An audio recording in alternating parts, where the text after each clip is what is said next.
Hey gang, so my experiments over the last couple days with the wet, dry, wet, and then the parallel rig have made me totally redo and rethink and reevaluate my own pedalboard rig. Now, I'm not saying I'm not going to continue to use the Helix because I really love my Helix setup.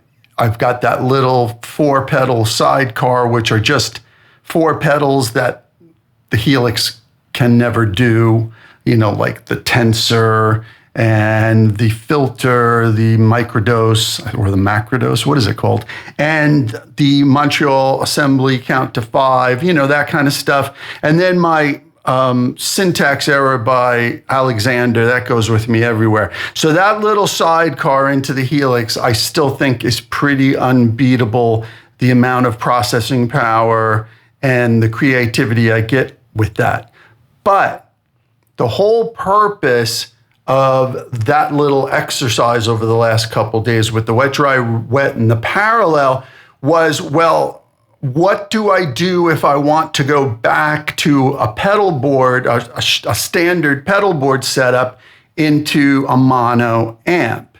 And I was never totally satisfied with that once I had the Helix and a few other options that I was able to do when I was in Nashville. So now I know what to do. I've created, I'll show you in a second, I've created the ultimate pedalboard for me. Sure, would I like more stuff on it? But I mean, this is something I could carry to a club with a small amp and play with, for instance, the London Experimental Ensemble and not feel restricted in any way or, hampered, basically.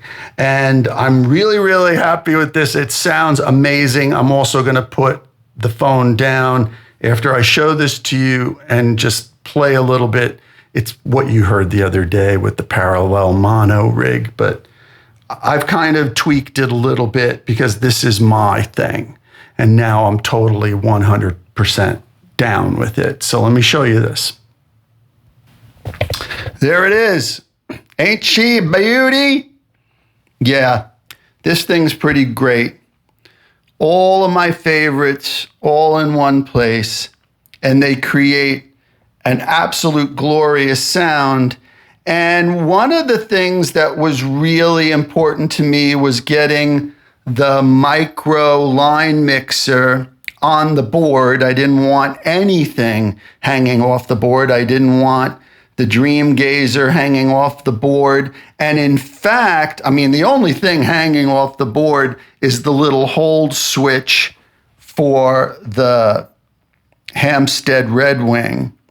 And so that's my only modulation. However, it does a killer analog ring mod, which is where it's set right now. You might want to take a note of that. And then all I got to do is tweak it a little bit to get chorus or vibe or flanger, whatever. And the other thing, so I've got my volume pedals wired into this. And right now I'm running through the Quilter, but if I did this live, it would be through an amp. But the other thing I want to show you to save space is there's the Gig Rig Humdinger. It's underneath the board, installed permanently, and that takes up less space and gives me more real estate. And this is, this is manageable. I have a case for this pedal board. The Chox DC7 powers the whole dang thing. And I'm not losing anything. So let's take a quick listen to it. I'm not going to go crazy. I'm just going to play a little through it after I tune my guitar.